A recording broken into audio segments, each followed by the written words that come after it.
감각은 죄스러운 것이 아닙니다. 이것이 금욕에 대한 서양 사상의 개념과 요가 전통과의 차이점입니다. 요가 수행에서는 감각적 기능을 내면으로 이끌어서 다시금 상승시키는 방법에 대해서 전하고 있습니다.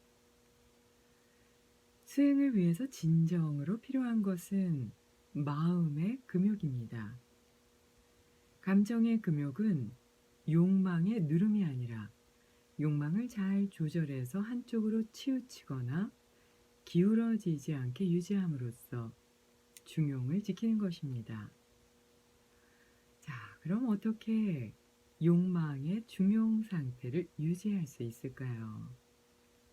욕망의 중용 상태를 유지하기 위해서는 낮은 단계의 욕망들을 보다 높고 그리고 유의미한 것으로 상승시켜야만 합니다. 낮은 단계의 욕망들은 그저 몸의 감각을 만족시키기 위한 것들이지요. 그것들을 잘 이끌어서 지혜가 좀 더 발현될 수 있도록 그렇게 관리해야만 하는 것입니다. 따라서 이성에 대한 욕망 또한 그저 억누르려고 노력해서만 해서는 안 됩니다.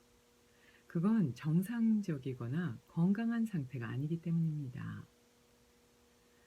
욕망은 조절해야 합니다. 억누르기만 하면 욕망은 다른 측면으로 분출됩니다. 그래서 문제를 일으키지요. 하지만 명상에 대한 열망을 가지고 있고 그 욕망의 에너지가 명상을 꽃피우는 데 도움이 되는 것이라는 걸 알게 되면 모든 욕망의 에너지는 자연스럽게 명상 에너지로 상승됩니다. 그럼 명상 에너지의 움직임과 직접적인 관계가 있는 차크라를 여는 데는 무엇이 장애가 되는 것일까요? 어떻게 해야지 차크라가 자연스럽게 움직이게 될까요? 차크라는 바퀴라는 뜻을 가지고 있고 몸 안에 7개로 구성되어 있는 에너지의 흐름입니다. 일반적으로 사람들은 감정이 뒤틀려 있고 비꼬여 있습니다. 그래서 가슴 중앙이 막혀 있지요. 그래서 잘 웃지 않습니다. 밝은 미소를 보기가 어렵지요.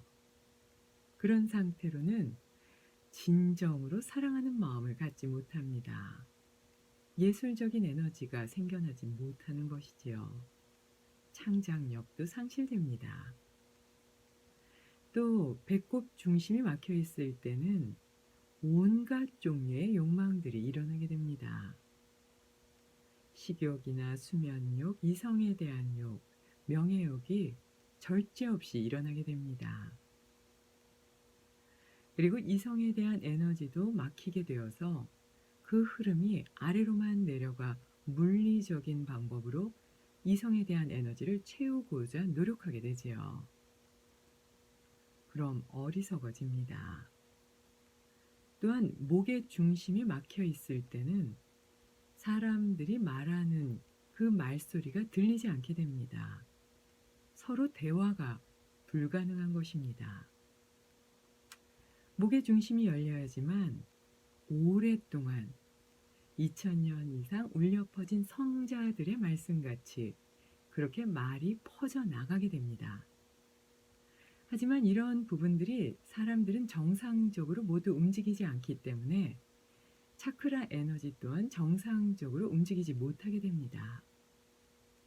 하지만 이 7개의 의식의 꽃들이 만개할 때 그 에너지는 완전히 열려서 상승하게 됩니다.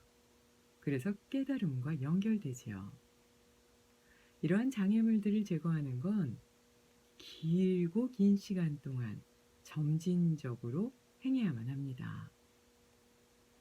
가끔 특별한 경우 매우 극적인 경험으로 모든 장애물을 제거하는 경우도 있습니다. 그걸 불교에서는 도노돈수라고 하지요. 하지만 일반적인 경우는 천천히 아주 느린 과정을 통해서 차크라의 장애물이 제거되고 차크라의 문이 열리게 됩니다.